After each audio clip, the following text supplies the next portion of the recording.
Today, we are diving headfirst into a really fascinating and honestly pretty heated debate that's been happening in the world of human resources.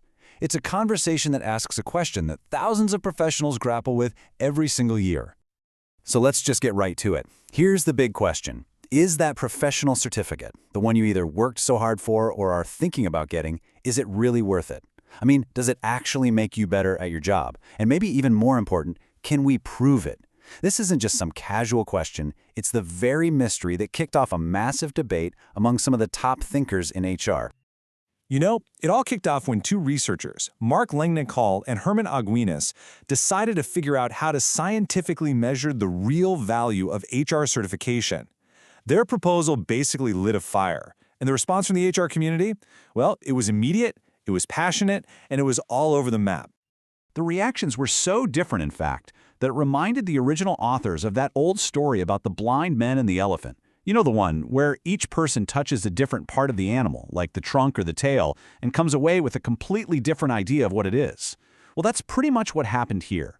Every expert was looking at the very same thing, HR certification, but from their own unique angle. And this really gets to the heart of the whole thing. On one side, you've got the scientist view, which was laid out by Angelo Danesi. He's basically saying, look, if we're going to prove this thing has value, we need solid, unbiased proof. We have to be able to measure that certified managers actually perform better without our judgment being clouded. But then, on the other side, you've got the practitioner, R.A. Paxton, who's been in the trenches. He says, sure, a certificate proves you know your stuff, but does it prove you can actually apply that knowledge and get results for the business? That's a whole different ballgame. This quote from Paxton just hits the nail on the head for the practitioner's side. He's arguing that what really makes an HR pro great isn't whether they have a certificate. It's their business savvy, their ability to build relationships, and their focus on talent. He even said he's never hired, fired, or promoted someone solely because of a certification. It's all about what you can do, not just what you know. But the conversation didn't stop there, not by a long shot. Other experts started piling on with even more layers. So you had Gary Latham asking a really fundamental question. Are these exams even testing the right things for someone to be good at their job? Then Garzan Morgensen came in with this idea that a company's own values, whether they're all about innovation or more about stability, might change how much they care about certification. And then you had Deborah Cohen looking at the whole institutional side of things, like the complex business relationship between the big players, SHRM, and the HR Certification Institute. It just goes to show you, this issue is anything but simple.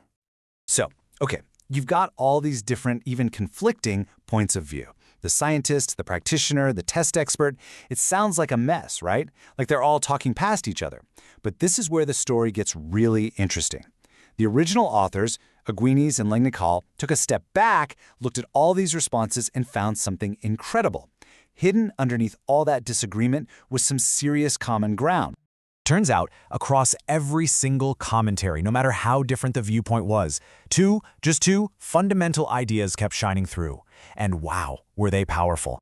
First, every single person who weighed in, from every single angle, really truly cared about making the HR profession better. This wasn't just some academic squabble. It was about elevating the entire field. And second, all of them, every last one, agreed that opinions weren't enough to settle this debate. They all called for more and better research. We're talking rigorous, data-driven research to finally get some real answers. This shared commitment, this common ground, it became a launchpad. Aguinis and Langnicol used this unified voice to pivot the whole conversation from just a theoretical debate to a very clear, very concrete call for action. And that action is all built around this idea of evidence-based HR management. Now, the concept is actually pretty simple, but it's profound. It just means you stop making decisions based on gut feelings or because, that's how we've always done it. Instead, you intentionally combine four things: the best scientific research you can find, your own company's data, the expert judgment of experienced pros, and the concerns of everybody involved. It's just a smarter way to manage. So armed with this principle, the authors did something pretty bold. They laid down a direct public challenge. They called out the SHRM Foundation, which is a major funder of HR research, and basically said, put your money where your mouth is. Stop the debating and start funding the research that we all agree we need. Issue a formal call for proposals, and let's go get some real evidence-based answers. But they didn't just throw out a challenge and walk away. They actually provided a roadmap. They laid out this amazing 4-part blueprint for exactly how this research should be done to make sure it's trustworthy, transparent, and actually useful. So the plan has 4 crucial steps. First, every research team has to have both academics and practitioners on it. That way, you know the questions are smart and practical. Second, full disclosure. Everybody has to be upfront about any potential conflicts of interest, just to build trust. Third, the results have to be published in peer-reviewed journals, not just some internal report, to make sure the quality is there. And finally, the data gets shared so other researchers can check the work and build on it. This is exactly how good science is supposed to work. And what's the point of all this? What's the ultimate goal? It's about closing what people call the science-practice gap. That's this frustrating divide between what we know from solid research and what actually happens in the real world, in offices every single day. This whole entire effort, the debate, the challenge, the blueprint, it's all about building a bridge across that gap.